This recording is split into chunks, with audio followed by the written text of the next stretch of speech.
नमस्कार, न्यूज 18 लोकमतवर आपण पाहताय दुपारच्या बातम्या। आज सकाळपासून राज्यभरातल्या सर्व मोठ्या शहरांमधल्या गावखेड्यातल्या नववर्ष स्वागत यात्रा, शोभायात्रा आपण पाहिल्या न्यूज 18 लोकमतवर।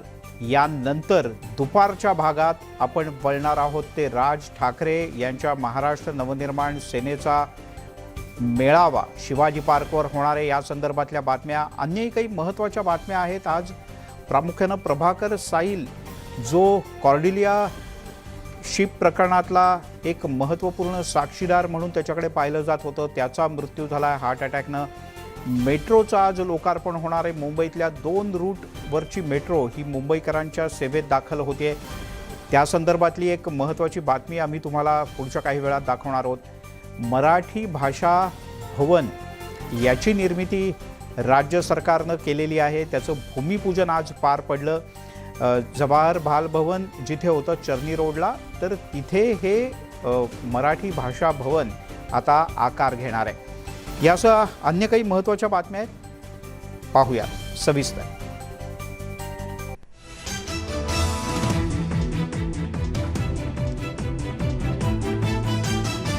प्रभाकर साईलचा हार्ट अटॅकनं मृत्यू। आर्यन खान अंमली पदार्थ प्रकरणी होता साक्षीदार, हृदयविकाराच्या झटक्यानं मृत्यू झाल्याची माहिती।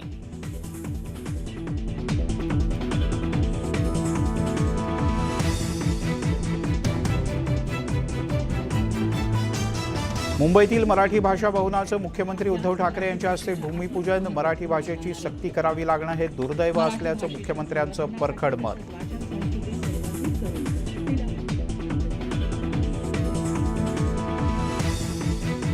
जाहीर सभेच्या आधी शिवसेना भवनाच्या समोर मनसेची बॅनरबाजी।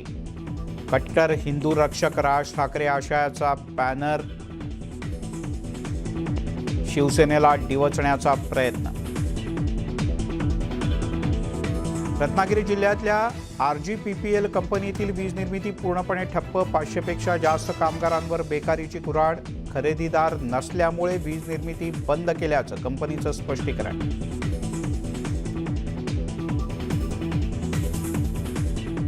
मराठी नववर्ष राज्यात उत्साहात। गुढीपाडव्याच्या निमित्तानं अनेकविध ठिकाणी शोभायात्रा आणि नववर्ष स्वागत यात्रांचं आयोजन। राज्यासह देशाच्या संस्कृतीची अनोखी झलक।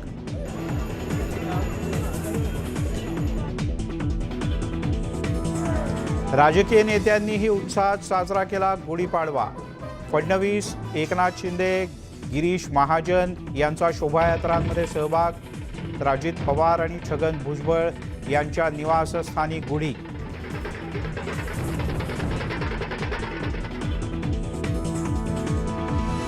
राज्यभरातल्या मंदिरांमध्ये सुद्धा गुढीपाडवा उत्साहात। अंबाबाई मंदिरात दर्शनासाठी भाविकांची गर्दी। शिर्डीच्या साई मंदिराच्या कळसावर गुढी, तर पंढरपुरात विठू माऊलीचं पदस्पर्श दर्शन घेण्यासाठी भाविकांची झुंबड।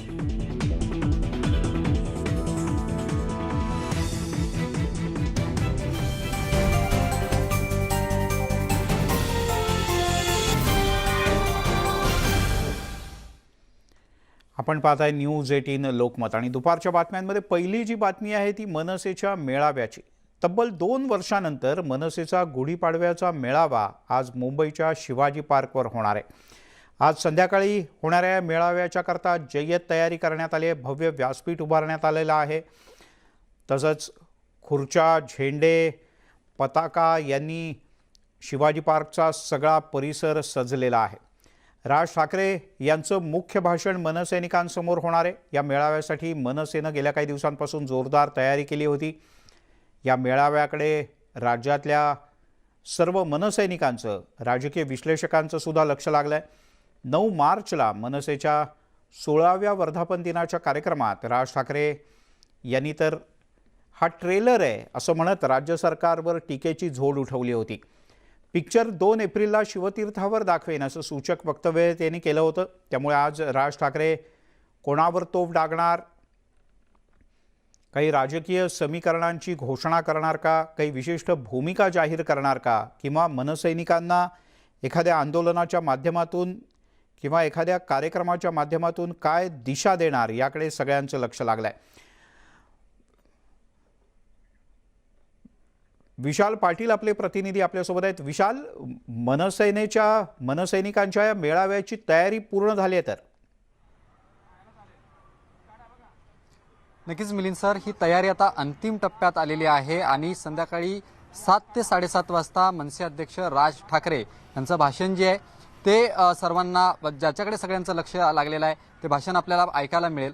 खरं तर आत्ता शिवाजी पार्कवरची जी तयारी जी आहे ही अंतिम टप्प्यात आलेली आहे. आपल्याला माहिती आहे की 2 वर्ष कोरोना स्थिती असल्यामुळे गुढीपाडवा मेळावा जो आहे हा मनसेचा साजरा होऊ शकला नव्हता आणि त्यामुळे आत्ता होम पिचवरती हा मनसेचा पाडवा मेळावा जो आहे हा होणार आहे. खरं तर वर्धापन दिनानिमित्त मनसे अध्यक्ष राज ठाकरे यांनी स्पष्टपणे एक सूचक असा इशारा दिला होता की हा फक्त हे आजच्या भाषणातले काही टीजर्स आहेत आणि जो पिक्चर आहे हा आज म्हणजे गुढीपाडव्या मेळाव्याला असेल, शिवतीर्थावरती असेल असं त्यांनी सांगितलं होतं.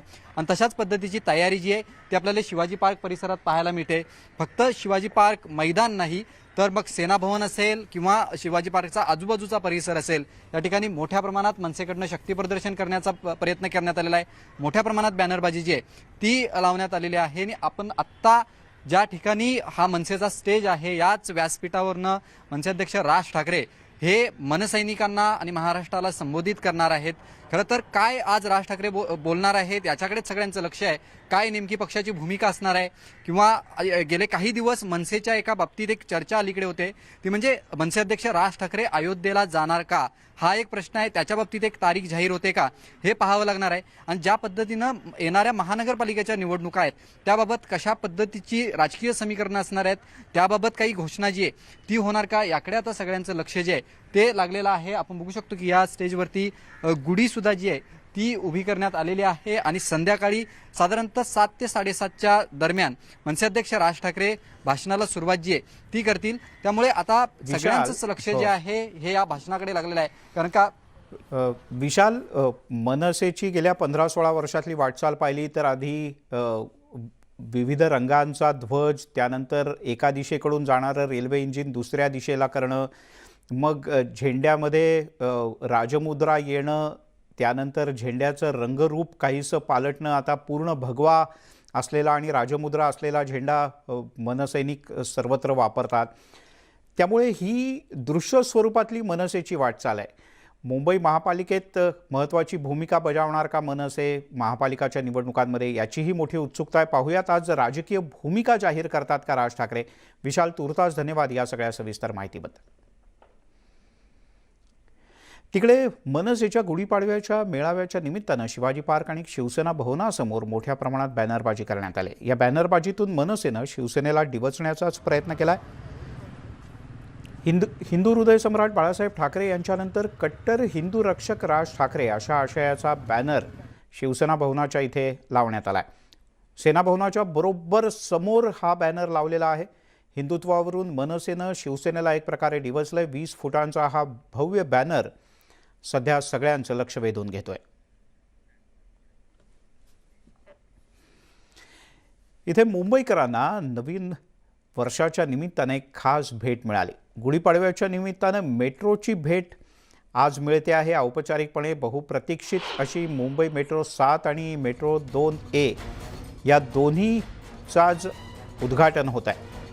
मुख्यमंत्री उद्धव ठाकरे यांच्या हस्ते उद्घाटन होईल. मेट्रो सुरू झाली तर मुंबईकरांची वाहतूक कोंडीतून बऱ्याच प्रमाणात सुटका होईल अशी अपेक्षा आहे. मात्र मेट्रो मार्गाच्या उद्घाटनाआधीच शिवसेना आणि भाजपमध्ये श्रेयवादाची लढाई रंगली. कारण कालच या मुद्द्यावरून श्रेयवादाची लढाई औपचारिक सुरू झाली. भाजपच्या वतीनं मुंबईत अनेक ठिकाणी बॅनर लावण्यात आले. काम केलंय आणि ते मुंबईनं पाहिलंय असं या बॅनरवर लिहिण्यात आलंय. तर मेट्रोच्या कामाला भाजपनंच गती दिली आणि अंतिम टप्प्याकडे नेलं असा दावाही भाजपचे नेते करतात. त्यामुळे आता मेट्रोच्या उद्घाटनापूर्वीच राजकीय चर्चा आणि श्रेयवादाची लढाई पाहायला मिळते. काय काय याच्यातले महत्त्वाचे मुद्दे आहेत, टप्पे आहेत, ते सगळे आपण एकीकडे पाहतो आहोत. 10 मिनिटाला एक मेट्रो असणार आहे. 10 ते 40 रुपयाचं तिकीट असणार आहे. दरम्यान श्रेयवादावरून शिवसेनेचे नेते सुभाष देसाई यांनी उत्तर दिलंय. अनेक कामं गेल्या सरकारमध्ये सुरू झाली आणि श्रेयवादाची लढाई राजकारणात होतच असते, पण आता शुभेच्छा दिल्या पाहिजेत असं देसाई म्हणाले. श्रेय घेण्याची जी काही स्पर्धा असते ती राजकारणामध्ये ठीक आहे, परंतु चांगल्या दिवशी चांगल्या कामाला सर्वांनी शुभेच्छा दिल्या पाहिजेत. त्याच्यामध्ये काही नाही. अरे काही कामं पूर्वी सुरू झाली असतील तर ते काय सत्य नाकारण्यात काय अर्थ आहे. काही योजना पूर्वी झालेल्या असतील तयार, परंतु ही मोठी कामं जी असतात, मोठे प्रकल्प असतात, ते 1-2 वर्षात थांबत नाही, संपत नाहीत, चालूच राहतात. त्यामुळे सरकार जरी बदललं तरी सुद्धा सरकार आलेली नवीन ह्या जनतेच्या सेवा आणि सुविधा निर्माण करण्याचा प्रयत्न थांबवत नाही. वळूयात पुढच्या बातमीकडे. मुंबईतल्या चर्नी रोड परिसरात जिथे पूर्वी जवाहर बाल भवन होतं, इथे आता मराठी भाषा भवन याची निर्मिती होते आहे आणि याचं औपचारिक भूमिपूजन आज मुख्यमंत्री उद्धव ठाकरे यांच्या हस्ते पार पडलं. मराठी भाषेचा विकास आणि संवर्धन करण्यासाठी मुंबईच्या समुद्रकिनारी मराठी भाषा भवन होतं आहे. मराठी भाषेबद्दल न्यूनगंड बाळगू नका असा सल्ला यावेळेला मुख्यमंत्र्यांनी दिला आहे. तसंच मराठी भाषेची ताकद ओळखा असंही सांगायला ते विसरले नाही. भाषिक अत्याचार सहन केला जाणार नाही असा इशाराही त्यांनी मराठीचा विरोध करणाऱ्यांना दिला. मराठी भाषेबद्दल बोलण्यापेक्षा माझा सगळ्यांना आग्रह आहे की मराठी भाषेमध्ये बोला, मराठी भाषेमध्ये बोला. आहे ना, त्यावेळेला आमच्यावरती टीका झाली. टीका तर रोज होते, आजही होते, उद्याही होते. त्या टीकेला मी काही किंमत देत नाहीये. का टीका करणारे लोक काय किमतीचे ते मला माहिती आहेत, त्याच्यामुळे मी किंमत देत नाही. पण आमच्यावरती म्हणजे शिवसेना प्रमुखांवरती टीका झाली होती. बघा, हे म्हणे मराठी करतात आणि यांची नातवंड इंग्लिश शाळेत जातात ना, गेलीच ना, शिकलीच ना. पण शिवसेना प्रमुखांनी पहिल्या दिवशी सांगितलं होतं की इंग्रजी शाळेमध्ये आणि मराठी घरामध्ये हे मॉम डॅड वगैरे इकडे चालणार नाही, इकडे आई बाबा असंच बोललं पाहिजे. आजोबांना सुद्धा आजोबाच बोललं पाहिजे, फार तर फार आजा बोला. पण म्हणून माझी दोन्ही मुलं इंग्रजी तर बोलतात, तुमच्या समोर आहेत, हिंदी बोलतात, मराठी बोलतात. काही जास्तीत जास्त भाषा शिकणं हा काही गुन्हा नाहीये. वळूयात पुढच्या बातमीकडे. बहुचर्चित कॉर्डिलिया क्रूज ड्रग्ज प्रकरणातील एक महत्त्वपूर्ण पंच प्रभाकर साईल याचा मृत्यू झाला. हृदयविकाराच्या तीव्र झटक्यानं त्याचा मृत्यू झाल्याची माहिती समोर येते. अभिनेता शाहरुख खानचा मुलगा आर्यन खान याला ड्रग्ज प्रकरणात अटक झाल्यानंतर किरण गोसावी चर्चेत आला होता. किरण गोसावीनं काही टिप्स दिल्या होत्या आणि यानंतर ही कारवाई झाली होती असंही काही तपासात समोर आलं होतं. या किरण गोसावीचा बॉडीगार्ड म्हणून प्रभाकर साईल काम करत होता. आर्यन खानला सोडवण्यासाठी खंडणी मागितल्याचा आरोप प्रभाकर साईलनं किरण गोसावीवर केला होता आणि त्या आरोपानंतर प्रभाकर साईल चर्चेत आला. आता प्रभाकर साईलचा अचानक मृत्यू झाल्यानं एकच खळबळ उडाली आहे. दरम्यान प्रभाकरचा मृत्यू घात आहे की अपघात याची चौकशी झाली पाहिजे अशी मागणी राष्ट्रवादी युवक काँग्रेसनं केली आहे. अनेक माहिती होती, मग काल झालेला त्यांचा मृत्यू हा घात आहे की खरंच अपघात आहे याची सखोल चौकशी महाराष्ट्राच्या पोलीस खात्यानं केली पाहिजे. कारण प्रभाकर साईलनं या आधीच म्हणलं होतं माझ्या जीवाला धोका आहे. मग कालचा मृत्यू हा त्या धोक्यातून झालेला आहे की अपघात खरोखर झालेला आहे याची चौकशी झालीच पाहिजे. दरम्यान प्रभाकर साईलच्या मृत्यूनं संशय वाढलाय.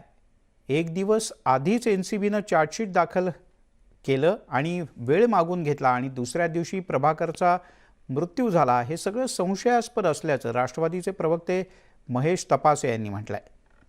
वास्तविक प्रभाकर सैल ने बहुत से खुलासे NCB की जो रेड हुई उसके संदर्भ में किए.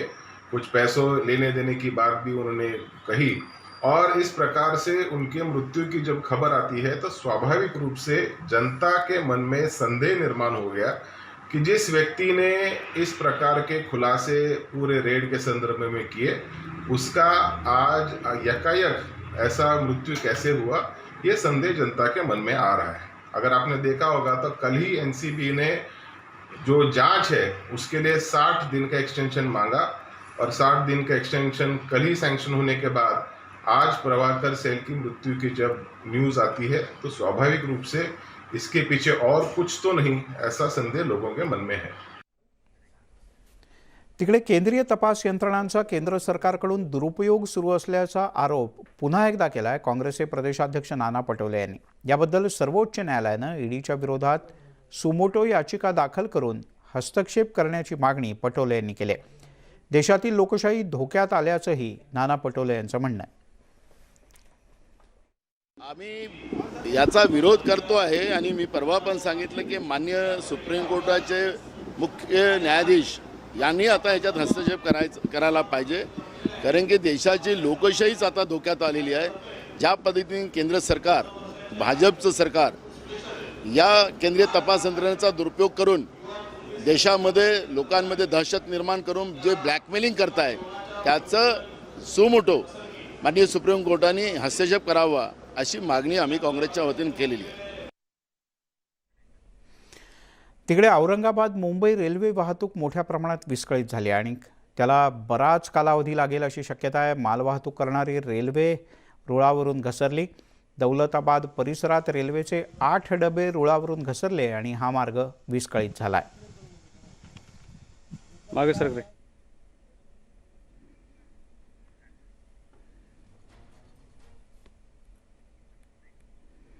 मुंबई महाराष्ट्रासह देशभरात चैतन्याची गुढी उभारली गेली. महाराष्ट्रात आज गुढीपाडव्याचा उत्साह अधिक आहे, कारण सरकारनं सर्व निर्बंध हटवले. गिरगाव इथल्या शोभायात्रेत सहभागी झालेली एक तरुणी सगळ्यांच्याच आकर्षणाचं केंद्र राहील. या मुलीचे फोटो काढण्यासाठी अनेकांनी मोठी गर्दी केली होती. तिच्याशी खास बातचीत केली आमचे प्रतिनिधी उदय जाधव यांनी. शोभायात्रेमध्ये सर्वाधिक फोटो कोणत्या व्यक्तीचे काढले जातात तर ही व्यक्ती माझ्यासोबत आहे. अतिशय सुंदर आणि अतिशय चांगला वेशभूषा केलेली आहे. काय सांगाल या शोभायात्रेबद्दल तुम्ही? खूप 2 वर्ष आम्ही आतुरतेने वाट पाहिली या शोभायात्रेची आणि आता खूप जास्त आम्ही एक्साइटेड आहोत, कारण की फायनली होत आहे हे. खूप जास्त वाट पाहिलेली आम्ही लोकांनी. 2 वर्षानंतर वर्षानंतर होत आहे. बरोबर. 2 वर्षाची कसरत भरून काढणार. 2 वर्षाची कसरत भरून काढणार. पूर्ण एंड पर्यंत आम्ही राहणार इकडे, जाणारच नाहीये. खूप सकाळी आम्ही 2-3 दिवसापासून याची तयारी करतोय. तुम्ही स्वतः बुलेटवर बसलेले आहेत. बुलेट एक वैशिष्ट्य आहे. बुलेट स्वार महिला जी आहेत अगदी पारंपरिक वेशभूषेमध्ये, त्याबद्दल काय? बुलेट म्हणजे ऍक्च्युली खूप जास्त म्हणजे आता कोणी चालवायला म्हणजे महिलांनी बुलेट चालवणं म्हणजे ह्या शोभायात्रेची मेन शोभा तीच आहे ऍक्च्युली. आणि पूर्ण मराठमोळा लुक तयार करून आणि जाणं म्हणजे हे खूप प्राईड गोष्ट आहे आमच्यासाठी. त्यामुळे अशा प्रकारचे अनेक उत्साही तरुणी मोठ्या संख्येनं या शोभायात्रेत सहभागी झाले होते. तिकडे कोरोनाचे निर्बंध हटवल्यानंतर गुढीपाडव्याचा प्रचंड उत्साह राज्यभरात विविध ठिकाणी दिसून येतोय. राज्यभरात लहान मोठी शहरं असतील किंवा गावं, इथे शोभायात्रांचं आयोजन करण्यात आलंय. नववर्ष स्वागत यात्रांचं आयोजन करण्यात आलंय. ढोल ताशांच्या गजरात लेझिम पथक, झांज पथक, तलवारबाजी, काठी चालवणं, अनेकविध ऐतिहासिक खेळ, कसरती अशा सगळ्याचं सादरीकरण या नववर्ष स्वागत यात्रांच्या माध्यमातून होत आहे. मुंबईत गिरगाव, दादर, चेंबूर, ठाणे, डोंबिवली, इकडे अंधेरी, बोरिवली, विरार अशा सर्वत्र या नववर्ष स्वागत यात्रांचं आयोजन करण्यात आलं आहे. गिरगावात अनेकविध चित्ररथ सगळ्यांचं लक्ष वेधून घेत होते. बाईक रॅलीसुद्धा काढण्यात आली.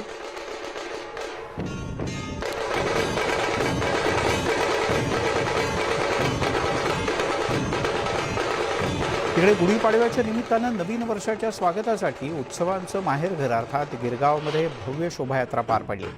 गिरगावात शिवसेनेच्या वतीनं आरोग्य गुढी उभारण्यात आली होती. यानंतर ही शोभायात्रा सुरू झाली. या शोभायात्रेत मुंबईकरांचं स्पिरिट दाखवणारे अनेक चित्ररथ उभे करण्यात आले होते. मुंबईचं कुलदैवत मुंबादेवीची भव्य प्रतिकृती सगळ्यांचं लक्ष वेधून घेत होती. मुंबई महापालिकेच्या इमारतीची प्रतिकृती आकर्षणाचं केंद्र ठरली. दिवंगत भारतरत्न लता मंगेशकर यांना अभिवादन करणारा एक खास चित्ररथ सुद्धा या शोभायात्रेत होता. महाराष्ट्राचा ऐतिहासिक आणि सांस्कृतिक वारसा सांगणारे एकूण 15 चित्ररथ इथे तयार करण्यात आले होते. सळसळती तरुणाई, पारंपरिक वेशभूषेत सहभागी झालेले प्रचंड संख्येनं गिरगावकर, यात 151 महिला बाईकस्वार, भगवा ध्वजपथक, लेझिम पथक, जगदंबा ढोल ताशा पथक आणि रणमैदानी खेळांची प्रात्यक्षिकं हे याचं वैशिष्ट्य ठरलं.